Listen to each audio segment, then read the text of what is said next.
Hello everybody, happy Friday. It's Insta Live on Fry, and this is Audrey Button from Safe Harbors to the Finger Lakes. I use the pronoun she, her, hers. I'm a college specialist here, and like always, it's 2 o'clock, and we're gonna go ahead and get started. So just a reminder, it's Pride Month, and we did dating violence, LGBTQ and dating violence last week, and then the week before that we did LGBTQ and the risk of trafficking. So today we'll be talking about, how to support an LGBTQ plus friend who's in an unhealthy relationship and what you can do to support them, and just some stuff to be aware of. And I know we talked about that last week. We talked about the healthy and unhealthy characteristics in a relationship, especially an LGBTQ plus relationship, and I gave some examples. So if you remember that will be really helpful for talking about the discussion today. So with that, before we kind of just get started, I always just like to give a content warning because some of the material I'll be discussing may be sensitive to some, so please take care of yourself however you need to. And then just a disclaimer, the views and opinions expressed in this video are not necessarily those of Safe Harbors of the Finger Lakes, but of those in the video. And so with that, I'd like to get started in our discussion. So like I said, we'll be talking about some ways to support an LGBTQ friend in an unhealthy relationship, okay? So just the first things first,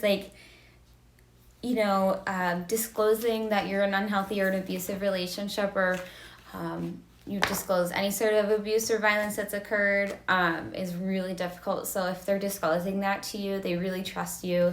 It was really difficult for them because disclosing is really difficult.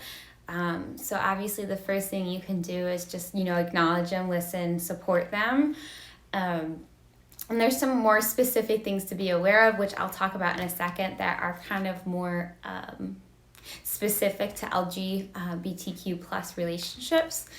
And so we'll talk about those in a minute, but the big thing I always remind everyone of is just being empathetic. And I know we've talked about the difference between empathy and sympathy, so keep that in mind. Just, acknowledge them, listen to them. A lot of times people just want you to listen to them, but just keep in mind they already face a lot of hate and marginalization in our society as an LGBTQ plus individual, or if they're in a relationship that also has its own, stress that comes with it, being in a relationship in society, just due to the marginalization they face and the hate that they face. So keep in mind this also makes their risk of being abused or being in an unhealthy relationship and making it harder for them to get help because of that, okay?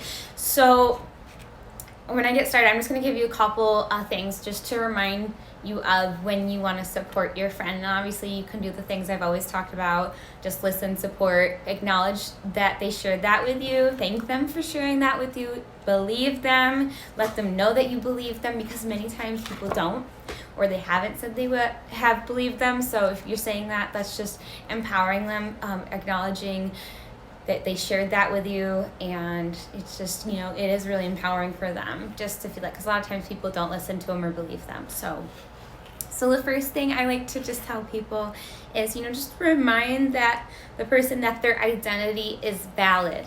Who they are and who they want to be, or who they feel comfortable being, is completely valid, okay? Because oftentimes, in unhealthy relationships especially, but this is also in general in society for them as an LGBTQ plus individual, is that abusive partners often invalidate their partner's identity. And that can be really hard on that person who's just, especially the person that's supposed to be supportive of them and who they are and they're not. And often they say things that are offensive towards them or don't identify them the way they should, like using their dead name or not using their pronouns, or just, not accepting who they are, who they want to be, and how they feel comfortable being. So that is extremely abusive. They might use different tactics, especially some sort of emotional abuse, like some sort of gaslighting, or just, very verbally abusive language.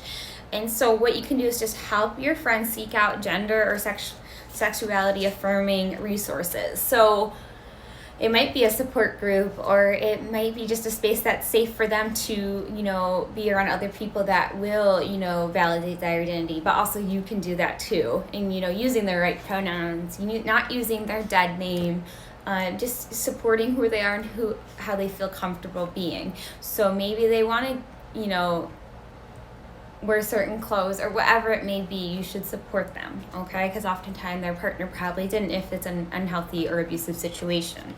So another thing is to identify the situation, excuse me, identity, or, abuse, so, sorry, I'm having a hard time today.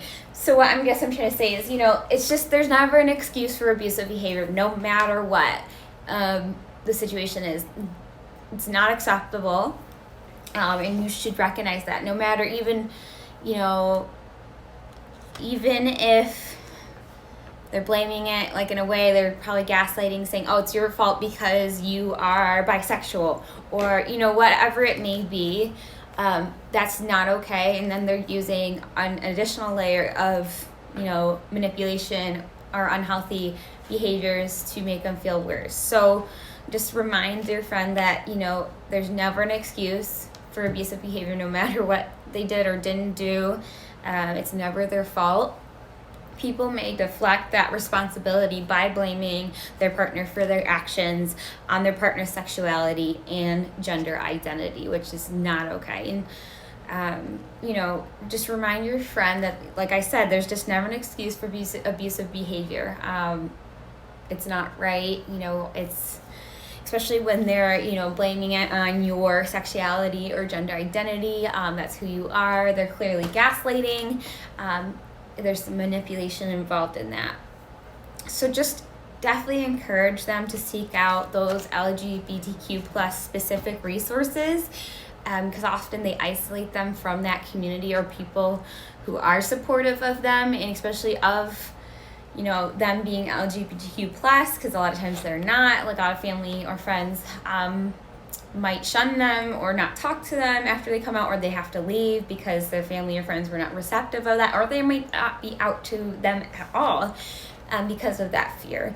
So just encourage them and get them connected to those resources that are supportive of that, and they can be around other people to support them and build up those support systems, which are really helpful. And a lot of times abusers do isolate their partners from those resources and support systems to keep that power and control. And I know we've talked about the power and control wheel, and there is an LGBTQ plus specific power and control wheel which goes along with these things and the stuff that we talked about last week.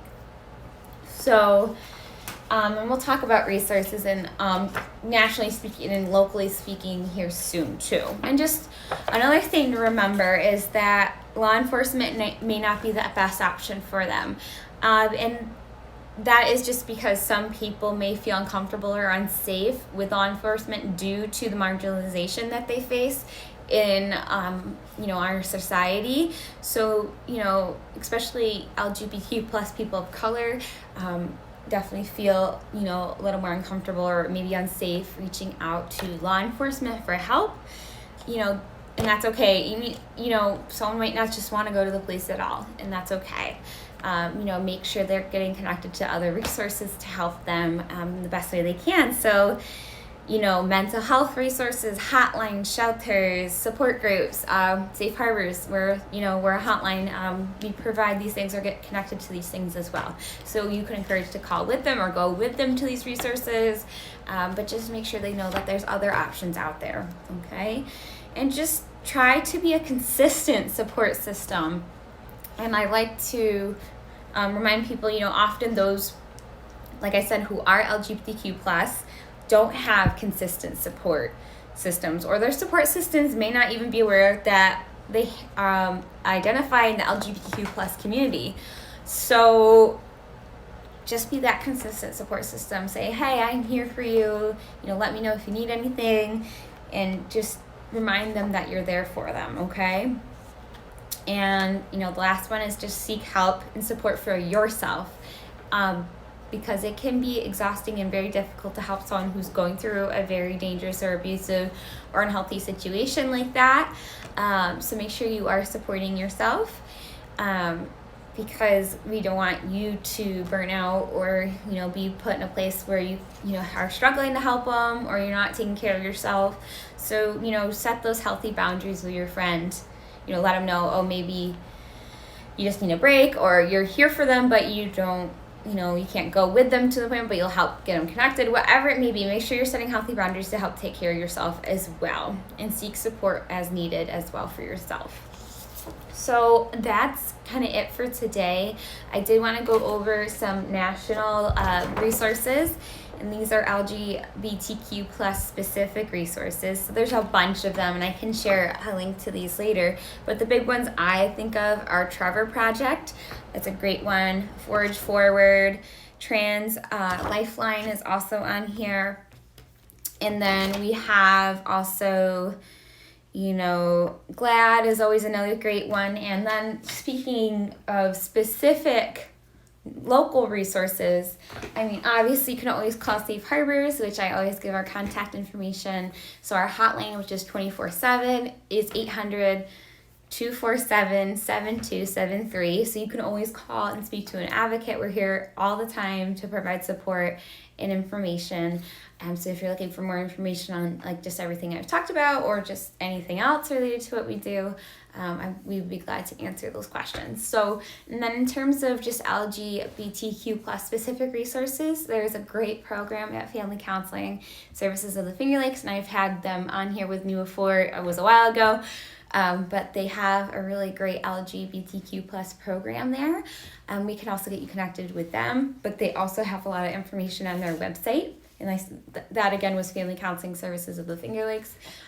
So make sure you check those out. And I appreciate you all for tuning in. I hope you have a great weekend. Remember to tune in next Friday, because it's our last Friday of the month. And we will be talking about LGBTQ plus and sexual violence. So make sure you check that out next week, and I will see you next week. Thank you.